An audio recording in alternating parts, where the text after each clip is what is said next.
दोस्तों, जो लोग crypto currency, bitcoin, banking, economy, technology में दिलचस्पी लेते हैं, उनकी दुनिया इस वक्त दो हिस्सों में बंट गई है। एक तरफ है बिटकॉइन यानी क्रिप्टो करेंसी के फैन और फैनेटिक्स, उसके समर्थक। दूसरी तरफ हैं क्रिप्टो स्केप्टिक्स। एक को लगता है कि एक बहुत बड़ा इनोवेशन है और पूरी बैंकिंग और फाइनेंशियल व्यवस्था को नए ढंग से डिफाइन करेगा। दूसरी तरफ जो स्केप्टिक्स हैं, उनको लगता है कि ये फैशन है, फैड है और पॉसिबली एक स्कैम है। दरअसल ऐसा पोलराइजेशन बहुत दिनों के बाद देखा गया है टेक्नोलॉजी और इनोवेशन की दुनिया में। ब्रेकिंग व्यूज में आज हम इसी को समझने की कोशिश करते हैं।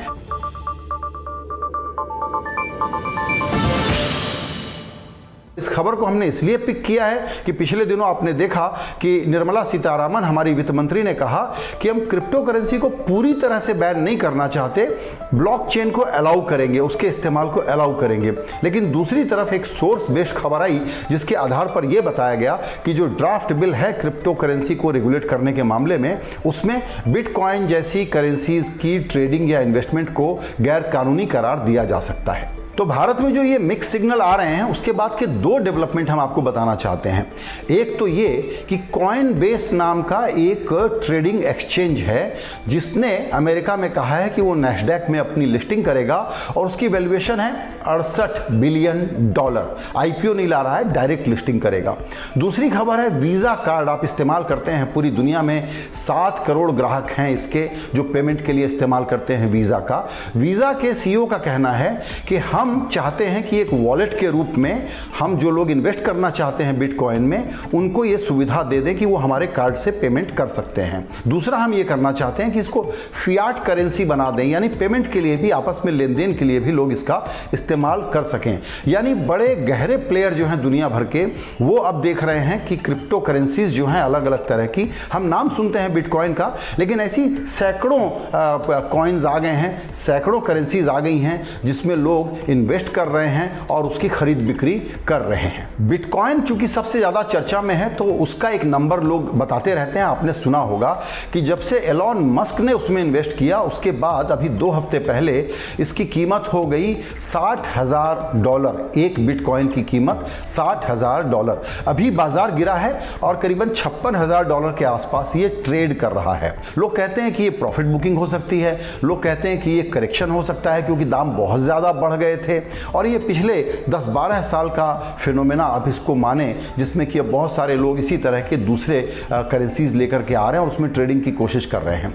तो सरकारों के सामने सरदर्द ये है कि इसको रेगुलेट कैसे किया जाए। इसका बेजा इस्तेमाल हो सकता है, क्रिमिनल एक्टिविटी के लिए इस्तेमाल हो सकता है और चोरी के पैसे, टैक्स से चुराए हुए पैसे इसके पीछे छुपाए जा सकते हैं। लेकिन जैसा हमने कहा कि जो लोग, जो व्यवस्थाएं इसको समझ नहीं पा रहे हैं, वो इसको डिसमिस कर रहे हैं, लेकिन डिसमिस करने से काम नहीं चलेगा।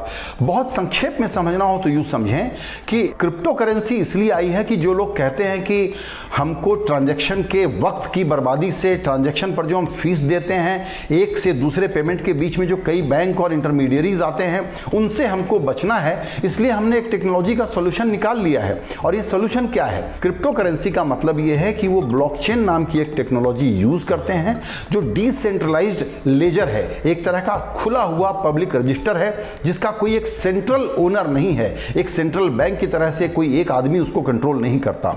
ये सेफ है, सिक्योर्ड है और इसी कारण से लोग इसके जरिए ट्रांजैक्शन कर सके, इस इरादे से ये इनोवेशन किया गया है। इस इनोवेशन का बहुत सारा इस्तेमाल है, लेकिन जो भारत की सरकार कह रही है उसको आप यूं समझ लें कि जब हम ब्लॉकचेन को यूज करने के लिए तैयार हैं, मतलब दुल्हा होगा, बारात होगी, लेकिन दुल्हन नहीं होगी, शादी नहीं होगी। यानी इस ब्रह्मचारी ब्लॉकचेन का फिर आप करेंगे क्या? यानी मान लीजिए आप इंटरनेट पे ट्रांजैक्शन ना कर रहे हो, तो फिर इंटरनेट आपके जीवन में और क्या भूमिका निभा सकता है जो आप उससे वंचित करेंगे, जबकि उसमें पोटेंशियल बहुत सारा है। तो ये इंटरनेट के बाद की एक बहुत बड़ी दूसरी क्रांति है और सभी लोग इसको माथापच्ची कर रहे हैं। हम भी नहीं क्लेम करते कि हमको ये पूरी तरह से समझ में आता है, लेकिन इसको हम विश अवे नहीं कर सकते। तो क्रिप्टो करेंसीज की पॉपुलैरिटी ने एक काम किया है, इसने दुनिया भर के सेंट्रल बैंकर्स को और सरकारों को ये सोचने पर विवश कर दिया है कि आप डिजिटल करेंसी लाइए।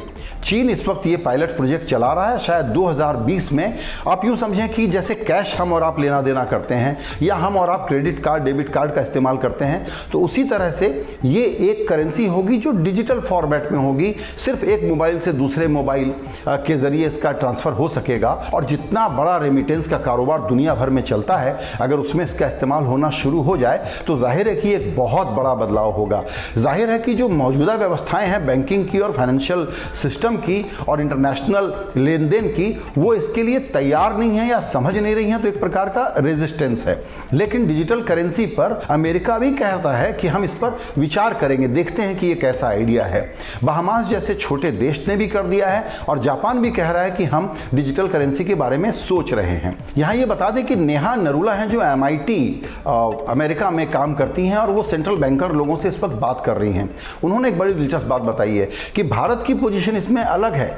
उसके पास तो UPI है जो इंटर ऑपरेट करने की परमिशन देता है, किसी भी प्लेटफॉर्म से, किसी भी बैंक से, किसी भी व्यक्ति को, संस्था को पैसों का ट्रांसफर हो सकता है। तो दरअसल हम ये सोचते हैं कि भारत को तो UPI के कारण, आधार के कारण, हमारे डिजिटल इंफ्रास्ट्रक्चर के कारण बहुत स्वागत के साथ इस चीज़ को देखना चाहिए कि डिजिटल करेंसी का इस्तेमाल अगर हम करें, इसका मतलब ये हुआ कि जैसे एक नोट पर लिखा हुआ रहता है RBI की तरफ से और भारत सरकार की तरफ से कि मैं धारक को इतने रुपए अदा करने का वचन देता हूं, तो ये फियाट मनी कहते हैं, ये लीगल टेंडर है जिसकी आप गारंटी देते हैं कि इतना वैल्यू तो इसका रहेगा। अगर आप ये कर देते हैं तो हम बहुत बड़ी कैश इकोनॉमी को, जहां ब्लैक मनी का ज़्यादा खतरा होता है, उसको डिजिटल में कन्वर्ट कर पाएंगे। और ये डिजिटल ट्रांजिशन जो है, अगेन रुकने वाली चीज़ नहीं है।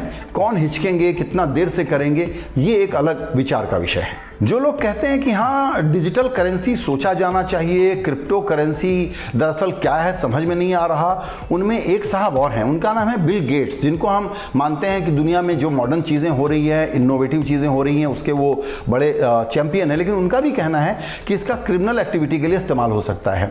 आपको जान के बड़ा आश्चर्य होगा कि हमारे पूर्व RBI गवर्नर रघुराम राजन भी इसके बारे में चेतावनी देते हैं कि इसका गलत कामों के लिए इस्तेमाल हो सकता है। लेकिन दरअसल इस तर्क में हमको कोई दम नजर नहीं आता। वो सिर्फ इसलिए कि क्या आप चिटफंड को रोक पाए हैं, क्या आप बैंकिंग फ्रॉड को रोक पाए हैं, किसी गाड़ी का इस्तेमाल दुर्घटना करने के लिए होगा या गाड़ी चलाने के लिए होगा, ये यूजर पर डिपेंड करता है। तो यहां रेगुलेशन की मांग हो रही है। जो लोग क्रिप्टो करेंसी के धंधे में लगे हुए हैं, $1 ट्रिलियन का पूरी दुनिया में कारोबार इस वक्त हो चुका है इसका, तो उनका कहना है कि आप रेगुलेट कीजिए हमको। आपको क्या चाहिए? आपको डेटा ट्रांसपेरेंसी चाहिए, वो हम देंगे, क्योंकि टेक्नोलॉजिकली इसमें प्राइवेसी एक बहुत बड़ा मुद्दा है और ये बहस का विषय है। दूसरा, आपको KYC चाहिए कि कोई चोरी छुपे कुछ काम तो नहीं कर रहा है, KYC हम करेंगे। हम जो ट्रांजैक्शन कर रहे हैं उस पर GST लगाइए, और जो आप लगा रहे हैं, और जैसे capital gains tax equity market में होता है, वैसे आप कैपिटल गेन्स टैक्स इसमें ले लीजिए। यानी इसको रेगुलेट करना संभव है, लेकिन चूंकि सरकारों को इसकी समझ कम है, तो पहला रिएक्शन स्केप्टिसिज्म का ज्यादा है, शक का ज्यादा है। अब थोड़ा सा संक्षेप में ये समझते हैं कि ये क्रिप्टो करेंसी है क्या। दरअसल क्रिप्टो करेंसी एक प्रकार का एल्गोरिथम को सॉल्व करने वाला, मैथ की प्रॉब्लम को सॉल्व करने वाला एक फॉर्मूला है, एक टेक्स्ट फाइल है जो कंप्यूटर में रहता है। लेकिन कुछ सीमित संख्या में बिटकॉइन को बनाया गया इसलिए ताकि इसको एक एसेट के रूप में सामने रखा जा सके। भारत में इस बात को लेकर के पॉलिसी मेकर्स के मन में, सरकार के मन में नहीं, ये ओपननेस है कि इसको एसेट के रूप में हम स्वीकार कर सकते हैं, लेकिन हम इसको पेमेंट के लिए, इसको करेंसी के रूप में स्वीकार नहीं कर सकते। तो जो लोग क्रिप्टो करेंसी के धंधे में हैं, उनका कहना है कि चलिए आप इससे शुरुआत तो कीजिए कि ये एसेट है। एसेट का मतलब ये हुआ कि देखिए ये आस्था का प्रश्न होता है। किसी भी चीज पर अगर मैंने गोल्ड का मान लिया कि ये वैल्यू है, जो ट्रेडिशनली अब हम गोल्ड से कंफर्टेबल हैं कि इसका एक स्टोर ऑफ वैल्यू है और एक समय में जाके इतनी कीमत हो जाएगी, इसलिए हम वहाँ पर पैसे लगाते हैं। उसी प्रकार से ये जो नया जमाना है, जो जनरेशन X है, ये कहता है कि इन्फ्लेशन के खिलाफ और मेरी कमाई के लिए और मेरे इन्वेस्टमेंट के लिए मैं क्रिप्टो करेंसी को, यानी बिटकॉइन और इसके तरह से जो दूसरे कॉइन है, उनको चुन रहा हूँ। तो उसके पीछे अंडरलाइंग एसेट क्या है, क्रिटिक्स का सवाल ये है। तो स्टेबल कॉइन एक दूसरा इसी तरह का कॉइन आ गया है, करेंसी आ गई है। उसका कहना है कि इसमें हम अंडरलाइंग वैल्यू दे रहे हैं आपको डॉलर के जरिए कि इतनी कीमत तो रहेगी। इस बात पर बहस हो सकती है कि इसको एसेट माने इसको करेंसी माने क्या माने, क्योंकि इसके पीछे कोई सॉवरेन गारंटी नहीं है। करेंसी तो सिर्फ देश की सरकारें और सेंट्रल बैंकर चलाते हैं, और इसीलिए इकोनॉमी को, इन्फ्लेशन को और इंटरेस्ट रेट को मैनेज करने का काम सरकारों के पास रहता है। अगर इस प्रकार का कैश आ गया, इस प्रकार की लिक्विडिटी आ गई, तो आर्थिक स्थिरता का क्या होगा? ये सवाल सही है, लेकिन इस पर बहस नहीं हो सकती कि आप इसको सोने की तरह से एक एसेट मानिए और उसको चलने दीजिए। जैसे कि आपको लगता है कि इसमें रिस्क है और ये करेंसी के रूप में लेनदेन के लिए इस्तेमाल न किया जाए क्योंकि इसके पीछे, किसी के पीछे अंडरलाइंग एसेट कुछ है या नहीं है, तो ये पाबंदियां, ये सावधानियां बरती जा सकती हैं, इसमें कोई शक नहीं है। लेकिन आप इस नए टेक्नोलॉजिकल इवोल्यूशन को या रिवॉल्यूशन को रोक नहीं पाएंगे, आप सिर्फ इसको रेगुलेट कर सकते हैं। आप ये कह सकते हैं कि ये एसेट है, लेन देन के लिए, पेमेंट के लिए करेंसी के रूप में इसका इस्तेमाल न हो, और अगर हो तो उसकी एक गारंटी हो। वो गारंटी क्या प्राइवेट सेक्टर देगा? अभी इसका इस्तेमाल एक एसेट क्लास के रूप में हो रहा है, आप रोक नहीं पाएंगे। इसीलिए हम समझते हैं कि इसमें दुनिया भर की सरकारों को, पॉलिसी मेकर्स को दिमाग लगा करके दुरुस्त करना होगा।